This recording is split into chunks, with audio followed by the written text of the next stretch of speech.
Kita akan mencoba ke Pak Agus Alamsyah di Tasikmalaya. Assalamualaikum Pak Agus di Tasikmalaya. Waalaikumsalam warahmatullahi wabarakatuh. Ya, silakan Pak Agus. Sampai dengan terang Pak, suara saya Pak Afkan. Sangat jelas sekali. Ya, alhamdulillah. Salam hormat saya buat Buya Syakur. Terima kasih. Jujur saya ingin menyampaikan bahwa yang pertama Pak, apresiasi. Di Tasik ini agak guyur Pak kalau di Tasik tuh. Kalau baca bahasan-bahasan kitab yang selama ini Buya sampaikan, Ru'aitillah, Fathur Rabbani, cukup membuat kita nih Pak yang ikuti kajian jadi banyak merenung ke dalam, ke luar nih Pak. Kalau rekan saya Pak Haji Yayap bisa jadi bilangnya jadi lebih banyak introspeksinya. Gus, saya sekarang ini tuh katanya tuh lebih tenang hidup ini katanya ya. Dengan Ru'aitillah, Fathur Rabbani cukup di Buya kita sangat alhamdulillah wa syukurillah, terima kasih Buya untuk Fathur Rabbani dan Ru'aitillahnya. Terus yang jadi ingin saya sampaikan ke Buya berikutnya ada kaitannya dengan hijab nih Buya. Kerap ya Buya sekarang ini di negara kita ini syarat dengan kegaduhan. Latar belakangnya ada yang ya dinamika politik kekuasaan, sosial, penanganan hukum, juga persoalan bangsa dan yang lainnya lah, gitu. Cukup membuat kita gaduhin belakangan harmoni sosial gitu ya, jadi seolah agak-agak terkoyak gitu Bu ya. Yang jadi mirisnya itu Pak, berlangsungnya pergeseran bahkan penurunan komitmen junjung nilai-nilai moralitas dengan akrab kita saksikan di medsos ya Bu ya. Antar orang dengan leluasa saling hajar, antar elit gitu ya, saling ini ya, saling busukan gitu ya. Kalau sudah seperti itu tampilannya, saya sangat kadang-kadang berpikir khawatir gitu Pak, kalau mereka sudah terbuka di ruang-ruang publik untuk saling hajar, apalagi sekarang ini kan ada polarisasi bangsa ini, ada yang sudah di kelompok dekat ke penguasa, ada yang di luar ya. Ini juga jadinya jadi ramai polarisasi ini. Nah, ketika yang saya ingin tanyakan kan selama ini Buya tuh sering menyampaikan apa yang terjadi hari ini tak lepas dari konsep irodah ya Buya ya. Apa yang terjadi di bumi ini tak lepas dari kuasanya Tuhan, kehendaknya. Adakah korelasi Buya kemunduran kita bertoleransi, bersosial hari ini, kita jadi ramainya berselisih, adakah ini kaitannya dengan sudah jadi kehendak Tuhan ya, jadi ketentuan, sudah jadi irodah, barangkali antara apa ya, Jabariyah dengan Mu'tazilah ini kesit, atau Buya ini ada kaitan dengan bangsa kita belakangan ini tertinggal gitu, tertinggal laju peradaban ya. Ketika orang lain di negara barat sana sudah semakin canggih menghasilkan produk-produk peradaban, kitanya ramai terus di dapur, ramai ribut. Apakah ini soal ketertinggalan pola pikir, nalar, keilmuan, atau mungkin karena faktor-faktor syariat lah ya yang akhirnya kita ini ribut di dalam terus. Kalau bicara syariat berarti logikanya itu soal efek ya, efek karena kita lalat belajar, ketertinggalan ini jadi ribut di dalam, berarti bisa diperbaiki dong Bu ya. Beda dengan itu sudah jadi kehendak ya, kalau udah nggak macet bangsa ini harus ribut seperti ini. Atau karena kita ini kena hijab, pandemi hijau di Pak Bu ya, sehingga kita nih jadi cenderung ribut, ramai, hanya hal-hal cemen juga, remeh-temeh juga jadi ribut. Dan saya juga jangan-jangan pertanyaan berikutnya, jangan-jangan karena kita nih sudah semakin absen dengan figur tauladan nasional ya, yang akhirnya kita susah lagi nyari sosok yang untuk kita mencari ketenangan jiwa, ini peneguh gitu ya. Saya bersyukur masih ada Buya yang sekarang yang ya sangat kita ikutin. Demikian, mudah-mudahan ketangkap Pak pertanyaannya. Billahi taufiq wa hidayah. Wassalamualaikum warahmatullahi wabarakatuh. Waalaikumsalam warahmatullahi wabarakatuh. Memang Pak siapa namanya? Agus Alamsyah di Tasik. Ya, Agus Alamsyah di Tasik.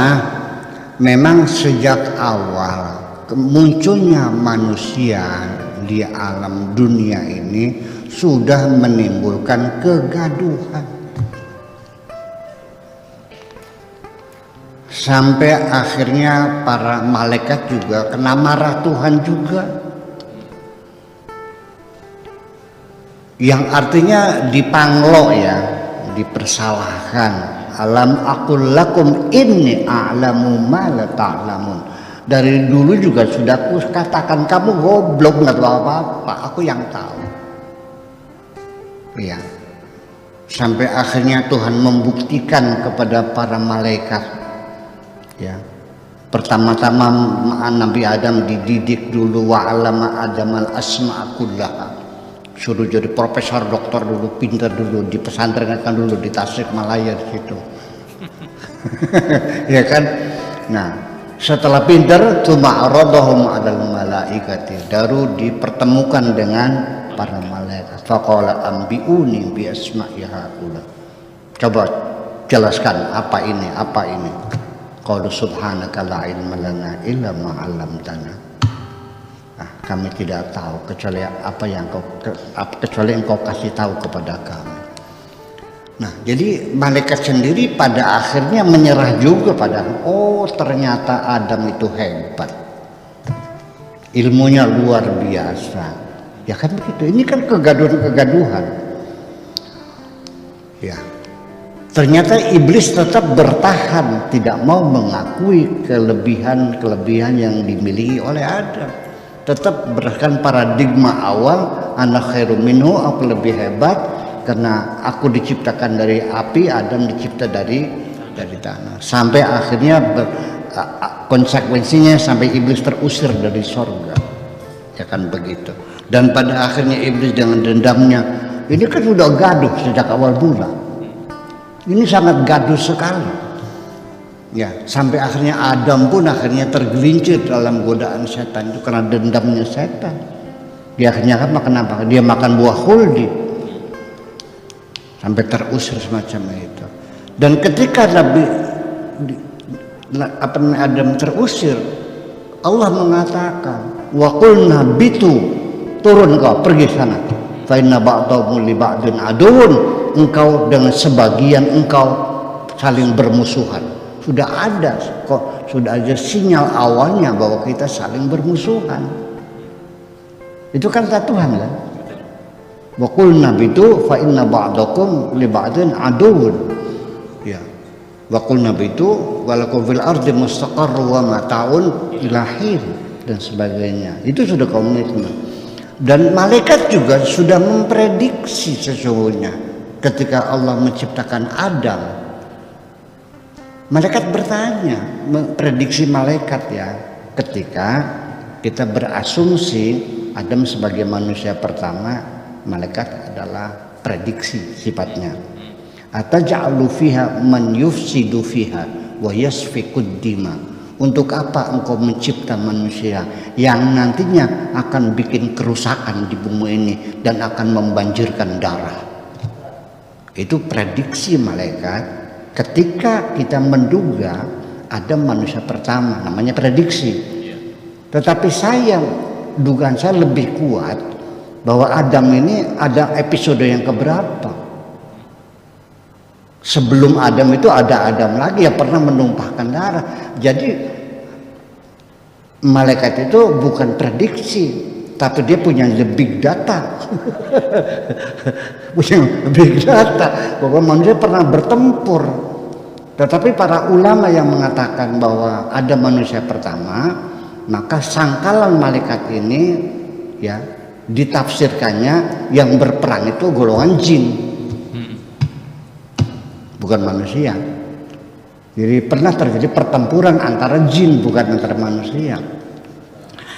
Ya kalau saya sih tidaklah apalah salahnya kalau kita menduga bahwa Adam itu yang episode yang keberapa Adam yang Anda pelajari itu, ya kan? Yang ke-10, yang ke-30. Jadi sebelum Adam ada sampai sekarang kajian-kajian arkeologi itu belum bisa memastikan apakah bahasa Adam itu seperti apa. Kenapa bahasa itu menjadi berubah, bergeser, satu yang lain berbeda-beda. Kenapa ras orang berbeda-beda? Ada yang hitam, ada yang kuning, ada yang merah, ada yang segala macam. Ada yang keriting, ada yang apakah itu DNA-nya sama? Belum terjawab semuanya. Jadi masih memungkinkan semuanya itu. Jadi walhasil pertanyaan kita, kenapa kehidupan di dunia didesain dalam bentuk pertarungan semacam ini? Karena bagaimanapun ya kejahatan mesti ada. Kalau tidak ada kejahatan, Anda tidak akan paham kebaikan-kebaikan. Iya. Kalau tidak ada orang yang jahat, Anda tidak bisa apresiasi orang yang soleh kok. Dan selagi kebaikan dan kejahatan dalam pertempuran, maka kehidupan dunia akan berlanjut. Ketika salah satunya kalah, itulah akhir daripada kehidupan dunia. Baik yang kalah yang baik, apakah yang kalah yang jahat, pokoknya salah satunya kalah, selesai dunia ini. Jadi kita doakan mudah-mudahan kegaduhan terus berlangsung di dunia ini. Iya. Bagi saya, kegaduhan-kegaduhan yang muncul sekarang ini adalah sebagai indikator bahwa kita sedang menuju ke alam demokrasi yang lebih baik. Jadi kita tidak usah gelisah, tidak usah cemas dengan kegaduhan yang muncul di sekitar kita, yang kita dengar, kita lihat.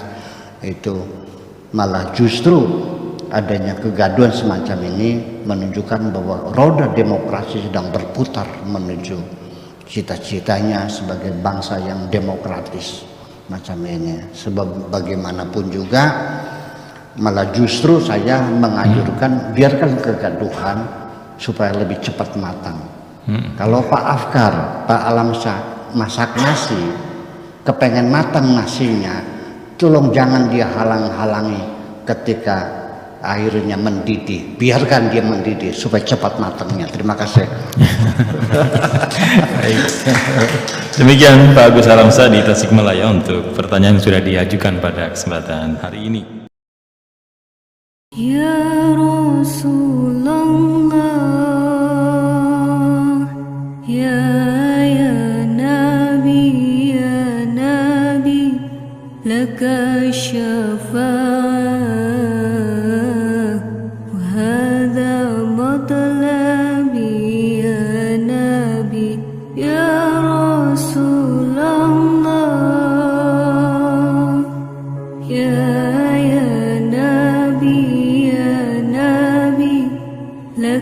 Show.